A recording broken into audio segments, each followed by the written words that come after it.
Shalom.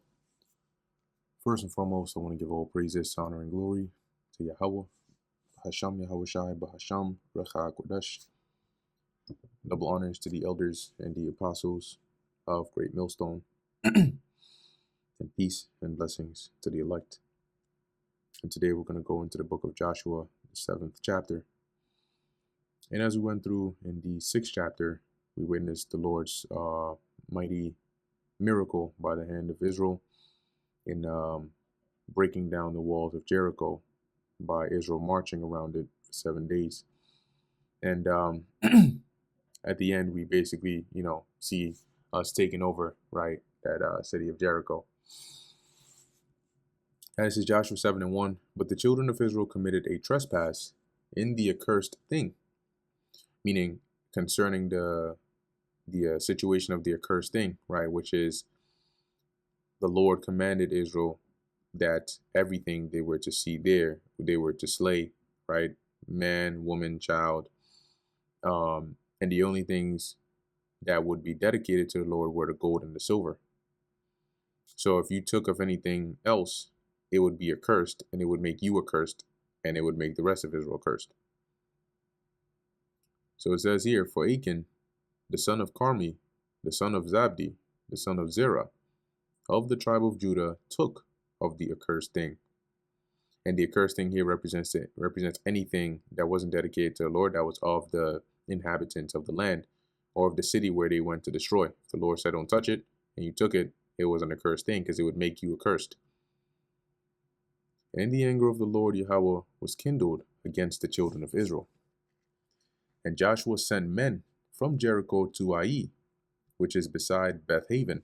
And now let's look here at Joshua 7 Bible map. Cool. And there we go. So we can see Ai is over here, right? We have already crossed over, right? We took down Jericho. And Ai is over here as well, approximately. So it says here, Joshua sends men, right, to Ai, which is beside Bethaven, on the east side of Bethel, and spake unto them. And now let's once again go back and look over here. So you have Bethel over there. And spake unto them, saying, go up and view the country.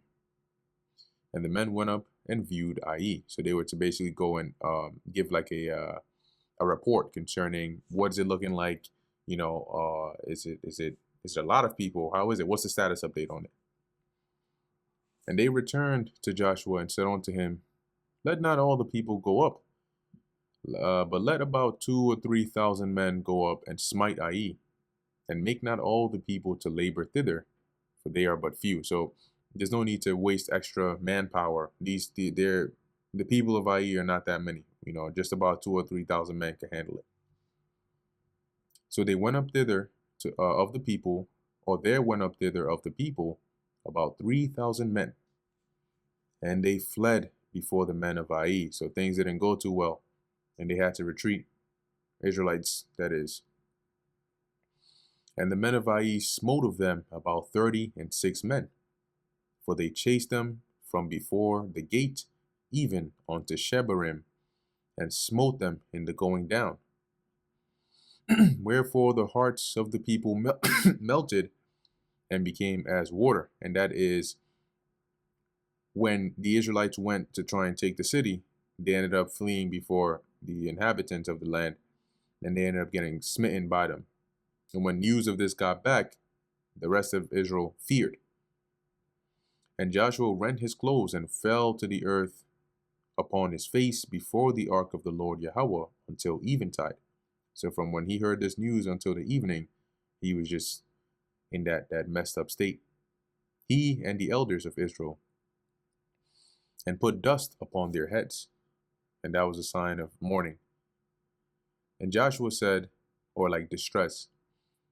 And Joshua said, alas, O Lord Yahweh, wherefore hast thou at all brought this people over Jordan? So why did you even bring us across Jordan then?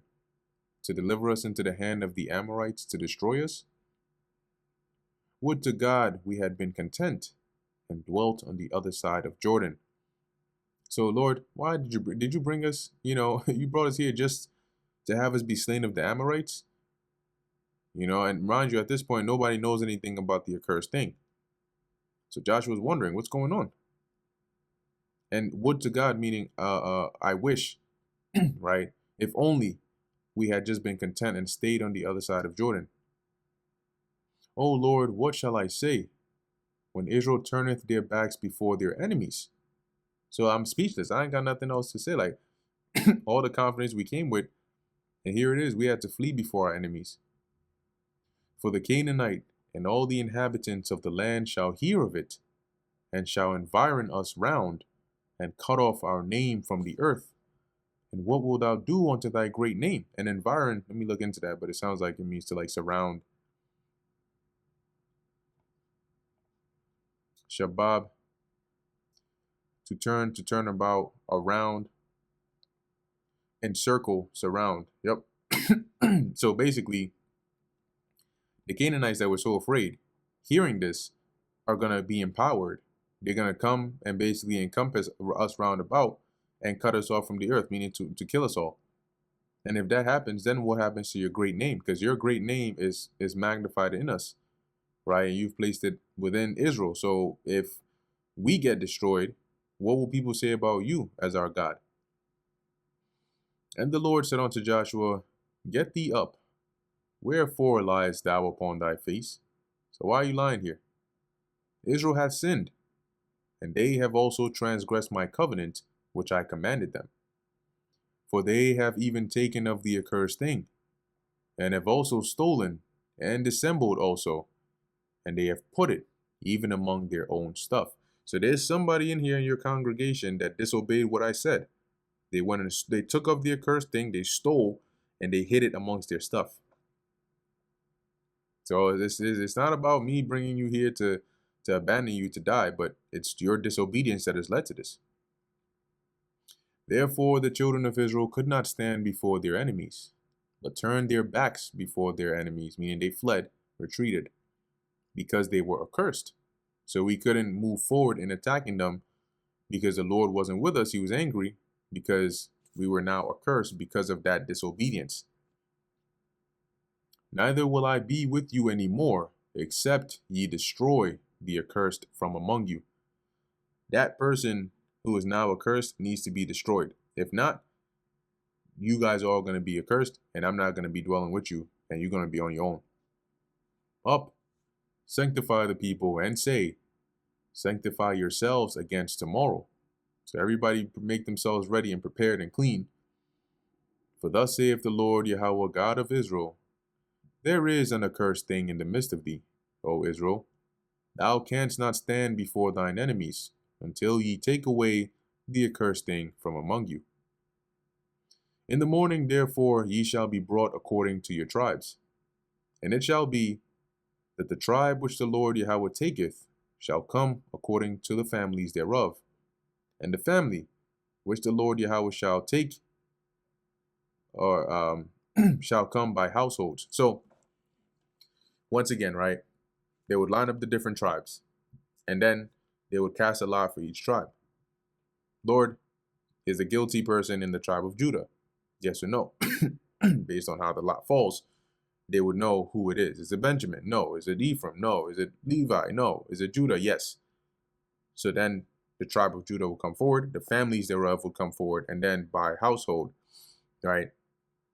Lord, which house of the Judites is it?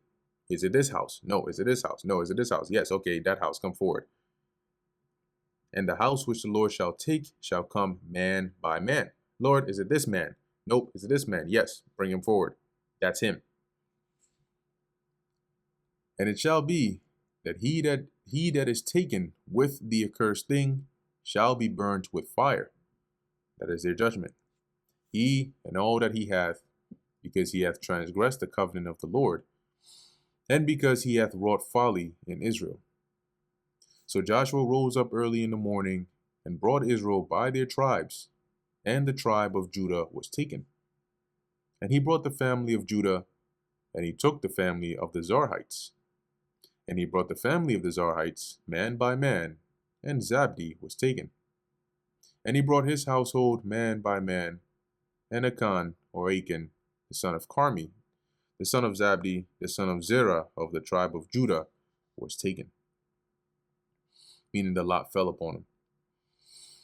And Joshua said unto Achan, My son, give, I pray thee, glory to the Lord God of Israel, and make confession unto him. All right, what that means is the Lord said, somebody in here is accursed. We cast a lot by the Lord, and it fell upon you. Don't make the Lord, don't try to dishonor the Lord and try to make it seem like it's a wrong or a false lot or whatnot. Let glorify the Lord, right, in accepting that, this lot fell upon you, and confess the truth. And tell me now what thou hast done. Hide it not from me. And Achan answered Joshua and said, Indeed I have sinned against the Lord God of Israel, and thus have I done. When I saw among the spoils a goodly Babylonianish garment, and 200 shekels of silver, and a wedge of gold of 50 shekels weight, then I coveted them and took them. And behold, they are hid in the earth in the midst of my tent, and the silver under it. So Joshua sent messengers, and they ran unto the tent, and behold, it was hid in the tent, or in his tent, and the silver under it. So the silver, remember the gold and silver was dedicated to the Lord, but he took that, and that garment which was accursed. And they took them out of the midst of the tent, and brought them unto Joshua, and unto all the children of Israel, and laid them out before the Lord. And Joshua and all Israel with him took Achan, the son of Zerah, and the silver, and the garment, and the wedge of gold, and his sons, and his daughters, and his oxen, and his asses, and his sheep, and his tent, and all that he had, for it was accursed. And they brought them unto the valley of Achor. And Joshua said, Why hast thou troubled us? The Lord Yahweh shall trouble thee this day. And all Israel stoned him with stones, and burned them with fire, after they had stoned them with stones. So they took them to that valley, they stoned them all. That's him, his sons, his daughters, they all got the work. His cattle, his oxen, everything died. And then they burned them, according to the commandment of the Lord. And they raised over him a great heap of stones unto this day. So the Lord turned from the fierceness of his anger. Wherefore the name of that place is called the Valley of Achor unto this day. And that was the judgment that came to him for that disobedience and that greed in defying the Lord and bringing this curse upon Israel. And that brings us to the end of the book of Joshua, the 7th chapter. Lord willing, that was edifying to the elect. In closing, I want to give all praises, honor, and glory to Yahweh, Bahasham, Yahweh Shai, Bahasham, Racha Kodash. And until next time, Shalom.